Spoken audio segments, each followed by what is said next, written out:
Will he or she become the next US president and the most powerful person on the planet?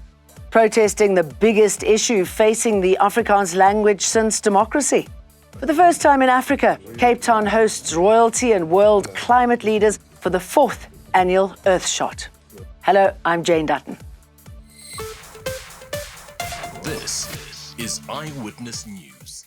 Celebrity Thai baby hippo Mu Deng knows exactly who's going to win the US elections long before we get the results of the voting taking place right now. Not so clear-cut for Americans. Many feel alienated from the American dream, despite inflation now being brought under control and unemployment at historic lows. The polls have been described as the elections of the unknown, as former President Donald Trump makes his third bid for presidency. Trump is up against Kamala Harris, a black woman who could become America's first female president. Voters aren't only deciding who will occupy the White House for the next 4 years, they're also going to decide control of the U.S. Senate, with a third of those seats up for re-election, deciding if Democrats will hold on to their slim majority, and all 435 U.S. House of Representatives seats up for re-election as well. We expect a long night of counting votes here in the United States, with a possible outcome not available until later this week. This is VOA News' Catherine Gibson in Washington, D.C. No waiting for baby hippo. Mu Deng goes for Trump in the White House. Did these two kill Cape Town businessman Mark Lifman? Johannes Hendrik Jacobs and Gert Johannes Bezuidenhout were nabbed in Uniondale, just outside George in the Western Cape, a few hours after the assassination on Sunday. They appeared at the George Magistrates Court this morning and have been charged with premeditated murder. They appeared under heavy police presence before being ferried away. Western Cape Police Commissioner Tembisile Patakile says one of the accused is a former member of the police's special task force. In cases like this, my experience tells me that it does not normally end with one or two people. So we will keep that open, that it could lead to more arrests. We don't know, but the investigation will lead us. Their case has been postponed to next week, Wednesday, for further investigation.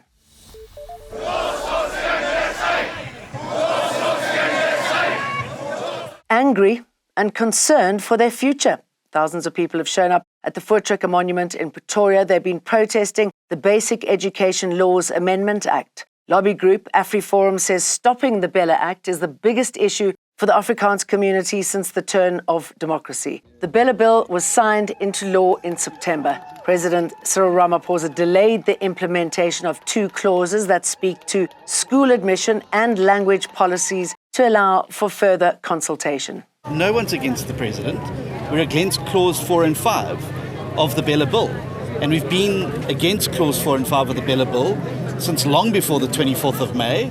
And we made it very clear in the negotiation process around the Government of National Unity that Clauses 4 and 5 were a problem for us. So it should be no surprise to anybody that we are standing firm on this particular matter, and we continue to do so. It's not about the president, it's about Clause 4 and 5. And the president has shown leadership by delaying the implementation because he understands clearly that there's consultation that needs to take place. And I'm very confident we'll be able to find each other, because that's what this next few weeks is going to be about. It's about compromising on all sides to be able to make sure that we end up with a situation that is amenable to everybody in the process. South African police have encouraged Mozambique's leading opposition leader, Venancio Mondlane, to open a case over claims that he escaped an assassination attempt. Last night, Mondlane claimed to be in hiding in South Africa after challenging the outcomes of last month's election in the neighbouring country. He also said he escaped an attempt on his life, but police say they have no record of this incident. We have checked with the Sandton police station, and there is no record of a case that has been registered. We advise and we request the leader to come forward with a statement so that we can open a case and an investigation can be conducted. Organisers of Earthshot say Cape Town's disaster response to water scarcity And wildfires earned it the host city rights for the Global Environmental Summit. At the height of the metro's water crisis, in 2017, Level 7 restrictions were instituted and residents were queuing for water at natural springs across the peninsula. Global environmental experts are in Cape Town this week to enhance climate action. The summit was founded by Prince William in 2020, and it's the first time it's been hosted in Africa. Some of the frontline experiences that Cape Town has had with things like coming close to day zero around water, and also some of the climate-induced issues like rain and forest fires.